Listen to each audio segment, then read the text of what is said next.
being biologically an animal, being a physical being at all. Real principles at work. Not just matter with processes that go on. But there is an inherent, intrinsic metaphysical principle that makes it that way.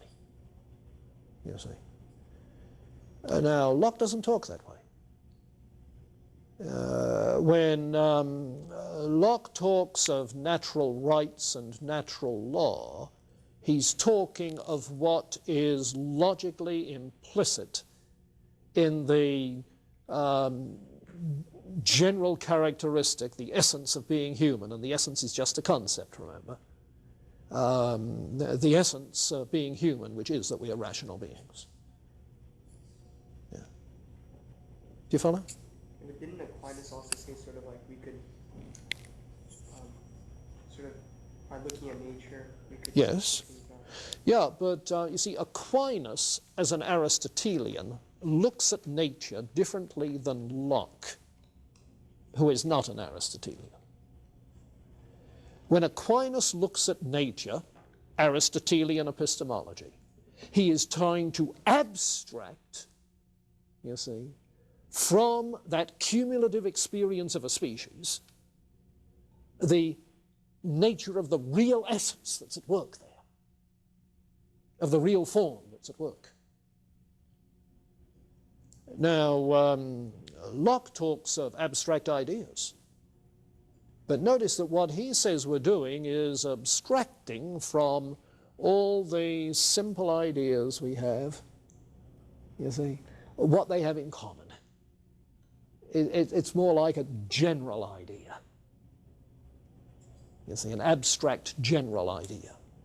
The form is not a generalization, you see. It's not simply a commonality. It's a real entity. And what Locke is after is simply commonalities. Yeah, so there's a subtle difference there.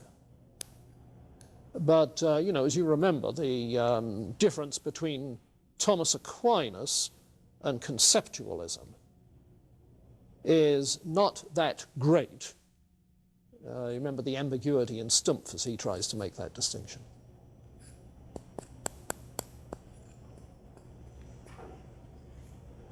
Okay, anything else? Yes, Janelle. Can you identify the conceptualism as political philosophy? He talks about freedom, power to act, versus the power to think or prefer. It seems to me that he treats the power to act as more of a reality than the power to think, and that's what so much of the American rights is built upon.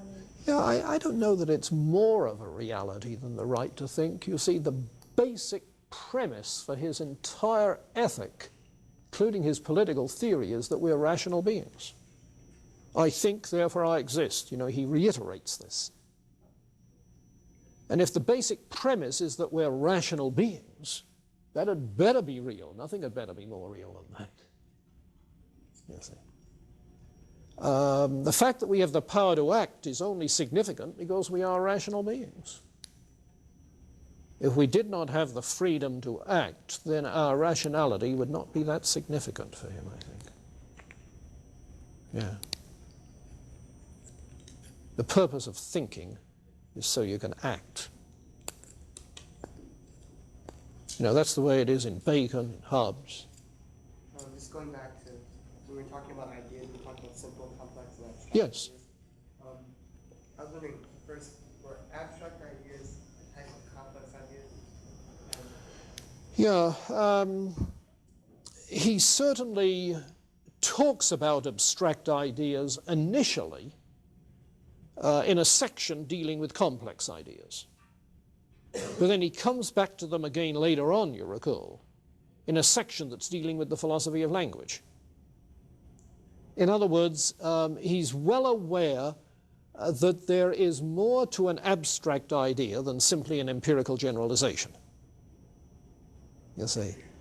When I say that the human person is a rational being, I'm doing more than saying all humans think. you see. And the way he puts it is the essence of a human being. How do you get at an essence? You see? Well, it's an essential characteristic that we've conceptualized. And it's in the conceptualization of the essential characteristic that we get this abstraction.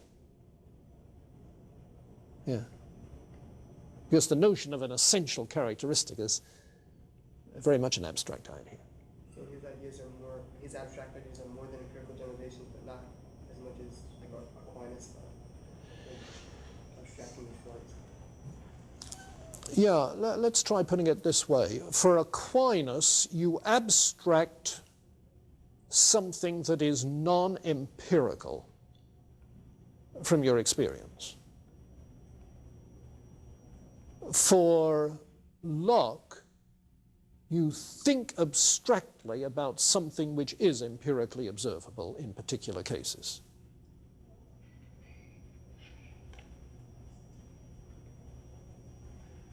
You were rehearsing those words to yourself, I noticed. Let me try and say that again.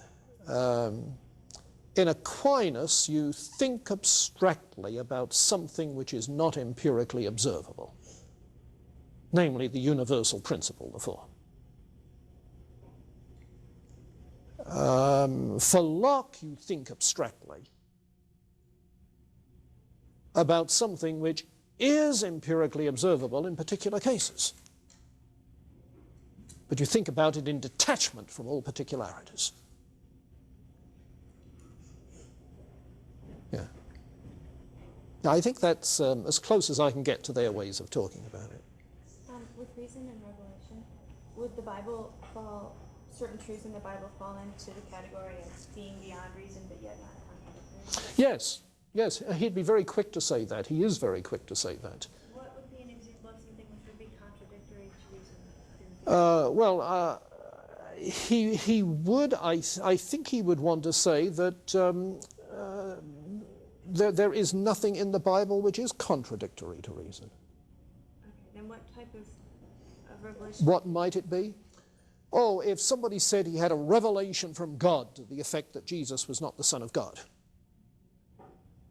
You see, that would be a revelation that, well, no, that would be a revelation contradicting revelation, wouldn't it? A self-contradictory one. Okay, let me try again. If he had a revelation from God to the effect that the laws of logic are invalid. So all biblical truths fall. Yeah, he seems to be saying that all biblical teaching is either in accordance with revelation or goes beyond revelation, but it does not contradict revelation. Did I say revelation?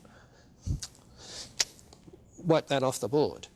All biblical teaching is either in accordance with reason or goes beyond reason, but does not contradict reason. Yeah. I think that's where John Locke comes in. Does that mean revelation has to be in accord with science, what we know by science? At least it must not contradict what are the assured conclusions, yes, you see, and it's this which, in a way, sets up a little more the tension between science and religion as it's going to be in the 19th century.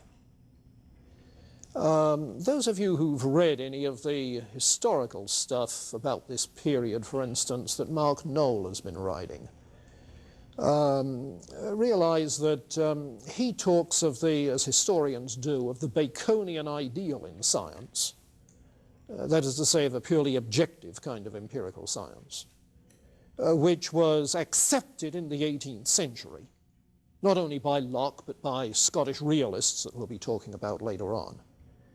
And that in that way, the Scottish realists who had such an influence on Christian thought in Britain and in this country in the 19th century were buying for what now we call scientific realism, a realistic understanding of science.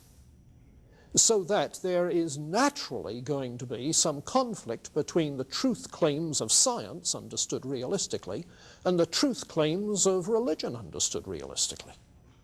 You see. Well, you say, how else are you going to understand science? And science to speak realistically, but only to speak about appearances, because ultimate reality is not of the nature of matter, but of mind, you see. And to this day, there is a realism, anti-realism controversy that goes on in the philosophy of science, you see.